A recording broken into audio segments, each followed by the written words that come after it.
નમસ્કાર મિત્રો, નિરોગી આયુષ્ય ચેનલમાં તમારું ખૂબ ખૂબ સ્વાગત છે. શું તમને પણ થોડુંક ચાલતા જ પગમાં અસહ્ય થાક લાગવા માંડે છે? સવારે પથારીમાંથી ઊભા થતી વખતે કે ખુરશીમાંથી ઊભા થતી વખતે ઘૂંટણ અને પિંડલીઓમાં ધ્રુજારી અનુભવાય છે? ઘણીવાર રાત્રે સૂતી વખતે પગની નસો ચડી જાય છે કે સ્નાયુઓ ખેંચાવા લાગે છે?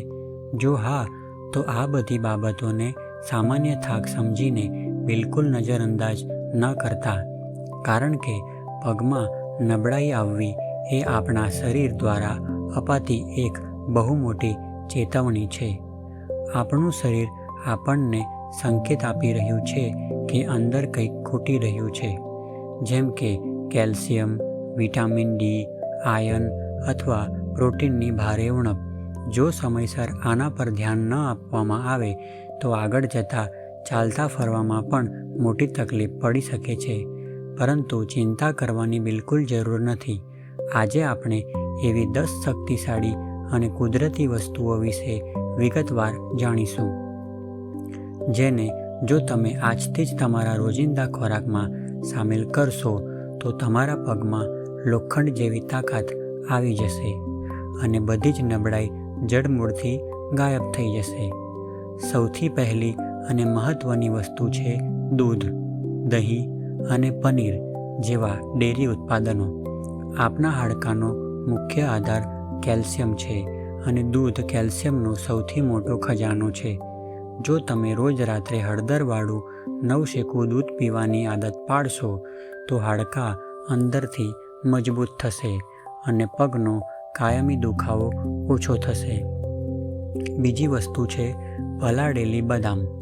બદામમાં વિટામિન ઈ, મેગ્નેશિયમ અને હેલ્ધી ફેટ્સ હોય છે, જે આપણા સ્નાયુઓ એટલે કે મસલ્સને પોષણ આપે છે.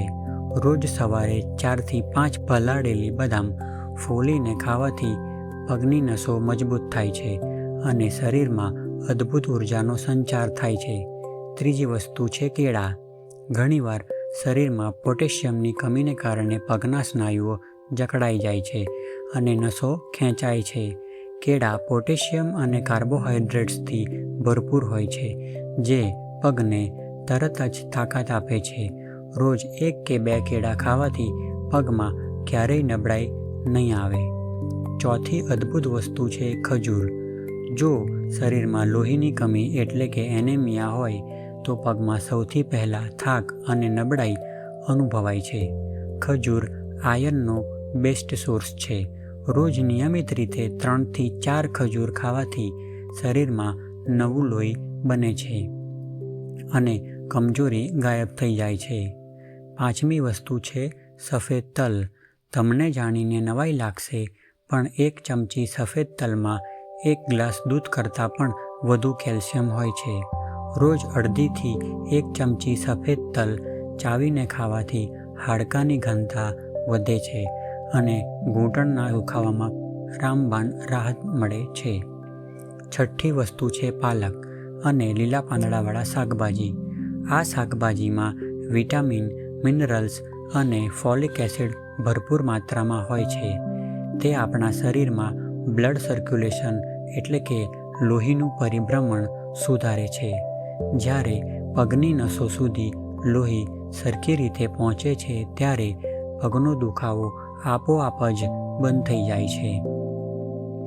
સાતમી વસ્તુ છે ચણા અને અંકુરિત કઠોળ.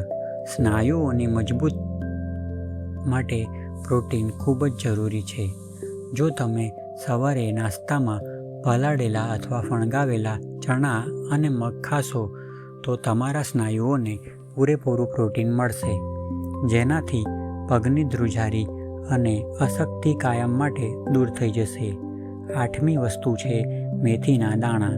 આયુર્વેદમાં મેથીને વાયુનાશક માનવામાં આવી છે. મોટે ભાગે પગ અને સાંધાનો દુખાવો શરીરમાં વાયુ વધવાને કારણે થાય છે. રાત્રે 1 ચમચી મેથીના દાણા પાણીમાં પલાળીને રાખો અને સવારે નરના કોઠે એ પાણી પી લો અને દાણા ચાવીને ખાઈ જાઓ. આનાથી પગના સોજા અને દુખાવામાં ઘણો ફાયદો થશે. 9મી વસ્તુ છે સૂકા અંજીર. અંજીરમાં કેલ્શિયમ, ફોસ્ફરસ અને ફાઇબર પુષ્કળ પ્રમાણમાં હોય છે.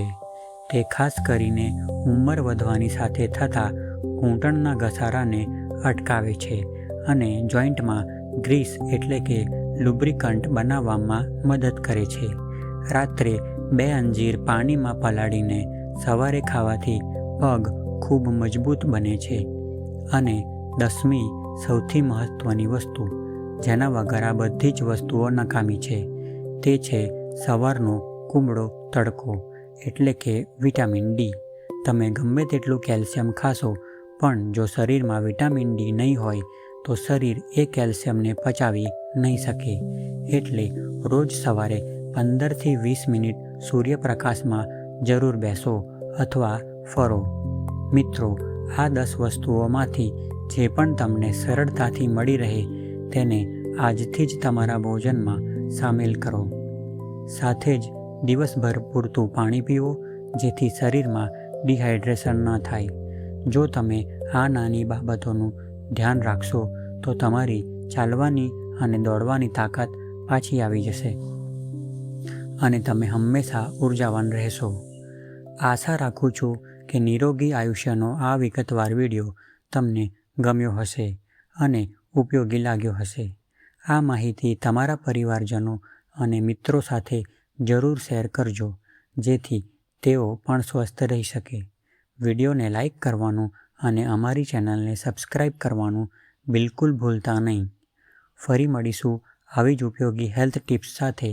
ત્યાં સુધી સ્વસ્થ રહો, મસ્ત રહો અને નિરોગી રહો. ધન્યવાદ.